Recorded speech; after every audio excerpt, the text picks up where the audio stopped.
Next हमने start करना है डोज रिस्पॉन्स रिलेशनशिप, ठीक है, फार्माकोडायनामिक्स में। ओके, एगोनिस्ट जो होते हैं वो एजेंट होते हैं जो ड्रग के जो मेन जो ड्रग है ना उसके अफेक्ट को मिमिक करते हैं, उसके अफेक्ट को कॉपी करते हैं, ठीक है, उसके अफेक्ट को क्या करते हैं, इन्हांस करते हैं।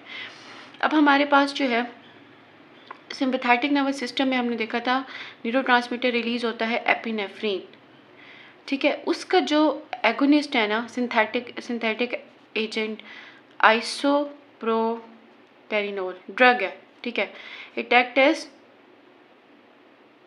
Adrenergic agonist. अब ये भी हार्ट का जो सेल है उस पर बीटा 1 रिसेप्टर जिस तरह एपिनेफ्रीन बाइंड करता है तो आइसोप्रोटेरिनोल जो है उस पर बाइंड करता है और सेम अफेक्ट शो करता है, ठीक है, जो एपिनेफ्रीन शो करता है। ओके, अब हमने ये देखना है कि जो ड्रग का अफेक्ट है ये डिपेंड करेगा, यहाँ पे ड्रग का जो अफेक्ट है वो डिपेंड करेगा कि वो रिसेप्टर की सेंसिटिविटी कितनी है ड्रग के लिए, ठीक है, सेंसिटिविटी पे डिपेंड करेगा, प्लस ये डिपेंड करेगा ड्रग की कंसेंट्रेशन कितनी है, ओवरऑल इफेक्ट इस पर डिपेंड करेगा। अब इन दोनों फैक्टर्स को हम कैसे मेजर करेंगे, बाय फार्माकोकाइनेटिक्स, जो बॉडी जो है हमारी ड्रग के साथ क्या करती है, एब्जॉर्प्शन, डिस्ट्रीब्यूशन, मेटाबॉलिज्म, एक्सक्रीशन और डायनामिक्स, जो ड्रग है वो हमारी बॉडी पे क्या इफेक्ट करता है, ठीक है, इनसे। अच्छा, अब हमने जो डिटेल में देखना है ना डोज रिस्पॉन्स रिलेशनशिप में, graded dose response relationship, affect of drug concentration on receptor binding और relationship of drug binding on pharmacological, relationship of drug binding on pharmacological affect of drug. Okay, हमने सबसे पहले graded dose response relationship जो है इसको discuss करना है, एक पॉइंट जो, ओके, मैं आपको ये बताऊं कि जो ड्रग की कंसंट्रेशन है ना वो जिस तरह हम इंक्रीज़ करते हैं, ठीक है, उसका जो फार्माकोलॉजिकल इफेक्ट भी है वो भी इंक्रीज़ होता है, ठीक है, उसका थेराप्यूटिक इफेक्ट जो है वो भी इंक्रीज़ करता है क्योंकि उसके रिसेप्टर के साथ बाइंडिंग भी इंक्रीज़ होती है अनटिल सारे के सारे रिसेप्टर्स जो क्या हो जाते हैं वो क्या हो जाते हैं, ऑक्यूपाइड हो जाते हैं। ओके, मैक्सिमम इफेक्ट शो करते हैं जब सारे के सारे रिसेप्टर्स ऑक्यूपाई हो जाते हैं। अच्छा, इनको ना ग्रेडेड डोज रिस्पॉन्स रिलेशनशिप को डिटेल में हम पढ़ते हैं और हम दो टर्म्स देखते हैं, इसमें हम दो चीज़ें डिस्कस करेंगे, पोटेंसी और एफिकेसी, बहुत ज़्यादा इंपॉर्टेंट है और बहुत ज़्यादा इनको थोड़ा समझने की ज़रूरत है। अब पोटेंसी किसी ड्रग की क्या होती है, ये टर्म जो है हम रोज़मर्रा ज़िंदगी में सुनते हैं कि इस ड्रग की पोटेंसी ज़्यादा है, ये इस ड्रग की पोटेंसी कम है। पोटेंसी होता क्या है, पोटेंसी होता है कि कितनी डोज, कितनी अमाउंट ऑफ ड्रग जो है वो नेसेसरी है, हमें रिक्वायर्ड है टू प्रोड्यूस एन इफेक्ट, ठीक है, हमें थेराप्यूटिक इफेक्ट प्रोड्यूस करने के लिए, जो हमें थेराप्यूटिक रिस्पॉन्स चाहिए उसके लिए हमें कितना ज़्यादा जो है अमाउंट ऑफ ड्रग जो है रिक्वायर्ड है, ठीक है। अब हमने ये देखना है कि ज़्यादा पोटेंसी क्या होती है, कम पोटेंसी क्या होती है। ओके, अब यहाँ पे मैंने ग्राफ जो है वो ड्रॉ किया, ड्रग ए, ये ड्रग बी। अब इसको समझने के लिए ना, पोटेंसी को समझने के लिए हमने एक टर्म यूज़ करते हैं, concentration of drug producing 50% of the maximum affect, C50 से इसको डिनोट करेंगे। And it is a concentration of drug की वो कंसंट्रेशन जो 50% मैक्सिमम अफेक्ट का 50% जो है वो शो कर रही है, जो प्रोड्यूस कर रही है, ठीक है। ओके, अब जो ड्रग ए है ना, इसमें ड्रग ए की जो पोटेंसी है वो ड्रग बी से ज़्यादा है। कैसे, क्यों, क्योंकि ड्रग लेट्स सपोज ये 2 mg और ये 4 mg है, तो यहाँ पे जो है ना 2 mg जो है ना ड्रग की जो इतनी डोज में 2 mg की डोज में वो 50% जो है maximum concentration, 50% of maximum affect जो है वो शो कर देती है। और यहाँ पे ये वाली जो ड्रग भी है ये 4 mg की कंसंट्रेशन में, इसकी कंसंट्रेशन ज़्यादा है, वो 50% of the maximum affect show करती है, ठीक है। तो ये जो डोज है ना ये कम अमाउंट में अफेक्टिव कंसंट्रेशन जो है वो शो कर रही है, मतलब 50% ऑफ द मैक्सिमम अफेक्ट ये कम डोज में शो कर रही है ड्रग ए।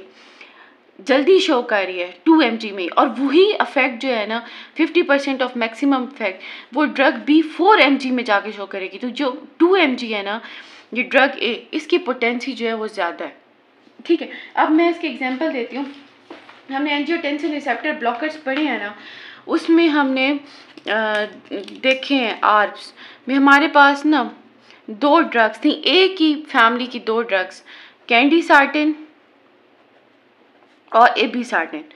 अब कैंडीसार्टिन और एबीसार्टिन की अगर मैं ये देखूं तो थेराप्यूटिक डोज जो है ना वो कैंडीसार्टिन के लिए वो हमें 3 से 25 mg रिक्वायर्ड होती है, और वही सेम अफेक्ट शो जो एबीसार्टिन है ना वो 75 से 300 mg में करेगी। ठीक है, तो कैंडीसार्टिन जो है वो अपना मैक्सिमम अफेक्ट जो है 50% ऑफ मैक्सिमम अफेक्ट जो है वो कम डोज में ही शो कर देगी 4 से 32 mg में, और वही एबीसार्टिन है वो 75 से 300 mg में करेगी। तो हम ये कहेंगे जो कैंडीसार्टिन है उसकी पोटेंसी जो है वो एबीसार्टिन से क्या है, ज़्यादा है। आई समझ?